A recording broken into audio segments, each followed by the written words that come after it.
உங்க நினைவு, உங்களுடைய பேச்சு எல்லாம் அவருக்கு கோபப்படுத்துற மாதிரி இருக்குது. அப்பா கோபப்படுவார், ஆமா சினம் கொள்ளுகிற ஆண்டவருங்க, அவர் பச்சிக்கிற அக்கினிங்க, அவர் எவ்வளவு இரக்கம் உள்ளவரோ அவ்வளவு இரக்கம் உள்ளவர். அப்புறம் ஏன் நரகத்தை உண்டாக்குனாரு நீங்க கேட்கலாம். ஏன் நரகத்தை உண்டாக்குனாரு நீங்க கேட்கலாம், கொஸ்டின் வைக்கலாம். ஆண்டவர் அன்புள்ளவர் தானே, ஏன் இந்த நரகத்தை உண்டாக்கினார்? நரகத்தை மனிதனுக்கு என்று உருவாக்கல, பிசாசுக்கு என்று உருவாக்கினாருங்க. பிசாசுக்கு என்று உருவாக்கின இடத்துல பிசாசு மாதிரி பாவம் செய்யும் போது, கீழ்ப்படியாத போது, பிசாசு எங்க போறோம்னா அதே இடத்துக்கு நம்ம போகிறோம். புரியுதா உங்களுக்கு? அப்பா பரலோகத்தோட தகப்பன் தான், கிருபை உள்ளவர் தான், அவர் மகத்துவம் உள்ளவர் தான், மகிமைக்குரிய பாத்திரம் தான், இரக்கத்தின் ஐஸ்வர்யம் தான். ஆனா அநேக நேரங்களிலே நாம் செய்கிற ஒரு சில தப்பிங்களாலே, ஒரு சில தீமையினாலே, ஒரு சில முறுமுறுப்பினாலே அற்புதம் நடக்க வேண்டிய அற்புதம் தாமதமாகுது. நம்ம ஒரு அற்புதத்தை பார்க்க வேண்டிய நம்முடைய இருதயம் இன்னைக்கு எத்தனையோ காரியத்தினால நம்முடைய இருதயம் கலங்கி போறதுனால அற்புதம் பக்கத்திலேயே தான் இருக்குது. ஆனா பெற்றுக்கொள்ள முடியாதபடி நம்ம என்ன பண்றோம் அப்படின்னா பயப்படுறோம். அந்த குழந்தை பயப்படுற மாதிரி பயந்து அழுது புலம்பி, ஐயோ நான் மாட்டிக்கணும், அழிஞ்சு போயிடுவோம்னு சொல்லி தவிக்கிறோம். இல்லைங்க, கரத்தை பிடிச்சவரு வானாதி வான விட்டிருக்கிறார். அவர் சொன்னவர் வார்த்தையினாலே உருவாக்குறவர். நமக்கு தான் ஒரு காரியம் உருவாக்க அவர் தேவை, அவருக்கு எந்த காரியம் தேவையில்லை. அவர் புதுசா உருவாக்க முடியுங்க, புதிய நன்மையை செய்ய முடியுங்க. நீங்க விசுவாசிங்க, தேவ மகிமையை காண்பீங்க. தேவ ஜனமே, தேவ பிள்ளைகளை சந்தேகப்படாதீங்க. இஸ்ரவேல் ஜனங்க கானான் தேசத்துல போனாங்க. கானானுக்குள்ள போய் பாலும் தேனும் போகிற அந்த பட்டணத்துக்குள்ள, தேசத்துக்குள்ள மகிழ்ந்து களி கூர்ந்தாங்க. ஆனா ஒரு சிலரே, எல்லாரும் போனாங்க இல்ல. இங்க ஒரு ட்விஸ்ட் இருக்குது. யோசுவாவும் காலேப்பும் போய் செக் பண்ண போறாங்க. அவர்களோடு அவர் 10 பேர் போறான், கூடயே போறான். இதுல போயிட்டு வந்தோன்னே இவங்க 2 சொல்ற வார்த்தை என்ன வார்த்தை சொல்ற? விசுவாச வார்த்தை சொல்றாங்க. அது நல்ல தேசம், அது ஆசீர்வாதமான தேசம், கர்த்தர் நம்ம கரத்துல கொடுப்பார் அப்படிங்கிறாங்க 2 பேர். மீதி இருக்கிறவங்களாம் பரப்புறான், ஊரெல்லாம் பரப்புறான். பாருங்க, அந்த பட்டணத்துல இருக்கிற மனிதர்கள் ராட்சசமா இருக்கிறான். எங்க பார்வைக்கே நாங்க சிறியவளா இருக்கிறோம், எங்க பார்வைக்கே நாங்க குட்டியா இருக்கிறோம், அதனால பட்டணத்தை பிடிக்க முடியாதுன்னு சொல்லி முறுமுறுக்குறாங்க. அவங்க தீமையை பரப்புறாங்க, அபத்தத்தை பரப்புறாங்க. அவங்களுக்கு கல்லெறிஞ்சு கொலை செஞ்சாங்க வேதம் சொல்லுது. அவங்களை கொன்று போட்டாங்க வேதம் சொல்லுது. அற்பமான தூசணமான கலகாரர்களை தேவன் சந்தேகப்படுற வைக்கல, அழித்து போட்டார் மோசே. தேவ ஜனமே, தேவ பிள்ளைகளை, இஸ்ரவேல் தேசத்துல போனவங்க யாருங்க? கானானுக்குள்ள போன அந்த தேவ மனிதர்கள் யாருங்க? யோசுவா காலேப்பு போனாங்க. காரணம் என்ன? அவனோட விசுவாச வார்த்தை. சூழ்நிலை பார்க்கிறோம்.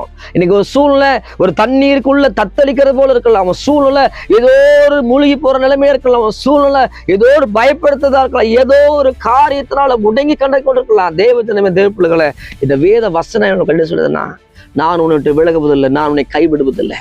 ஆமாங்க, உங்களை விட்டு விலகுவதில்லைங்க, உங்களை கைவிட மாட்டாருங்க. அவர் சொல்லி செய்யாம இருப்பாருங்களா? உங்களை அழைச்சது அவரா இருந்தா, உங்களை பேர் சொல்லி அழைத்தவர் அவரா இருக்கும் போது எப்படி உங்களை கைவிடுவார்? எப்படாமே ஒரு எப்படி கைவிடுவேன்? அழைத்தவர் உண்மையா இருக்கிற ஒரு தெய்வம் எப்படி உன்னை கைவிடுவார்? அதனால ஒரு நாள் உங்களை கைவிட மாட்டார். உண்மை உள்ள தெய்வங்க அவரு. அதனால உங்க வாழ்க்கையை ஒப்பு கொடுங்க, சந்தேகப்படாதீங்க. சீசர் சந்தேகப்பட்டான் ஒருத்தன், அவருடைய விரலுக்குள்ள நான் கையை விட்டு பார்த்தா அதை நம்புவேன்னு சொன்னா, தேவனோட கரத்தை நீட்டினாரு. அவனை கடிந்துள்ள சந்தேகப்படாத.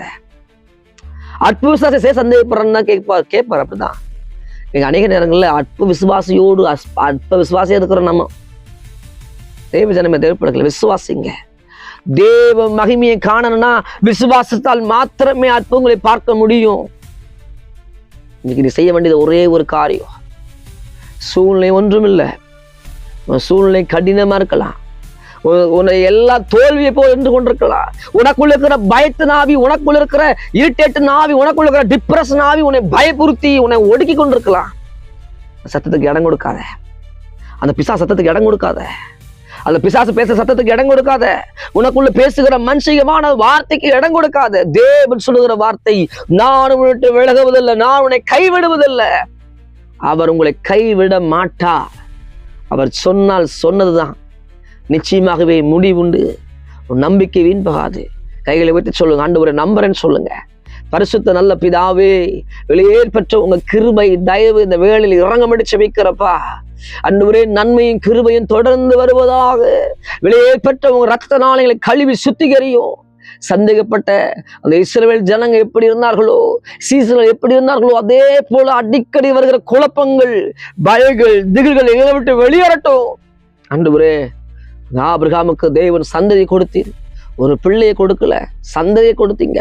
அதே போல இன்னைக்கு ஏதோ ஒரு பயத்துல, ஏதோ ஒரு திகழ்ல, ஏதோ ஒரு போராட்டங்கள்ல, சந்தேகமான சூழ்நிலை உட்கார்ந்துருக்கிற, எனக்கே இந்த வியாதி, ஏன் இந்த கடன் பிரச்சனை சொல்லி கழுது கொண்டிருக்கிற ஒவ்வொரு இருதயங்கள் மாறட்டும் என செபிக்கிற. சூழ்நிலைகள் மாறுவதாக, காற்றும் கடலும் அமைதியா இருக்கட்டும் ஆண்டவரே. வாழ்க்கையில் விசுவாசம் துளிர்க்கட்டும், தேவ கரம் வெளியரங்கமாகட்டும், தேவனோட நன்மை வெளிப்படட்டும் ஆண்டவரே. நீ சொன்னால் செய்து முடிக்கிற தெய்வம் அற்புதங்களை செய்யும். தலையை உயர்த்த பண்ணும்.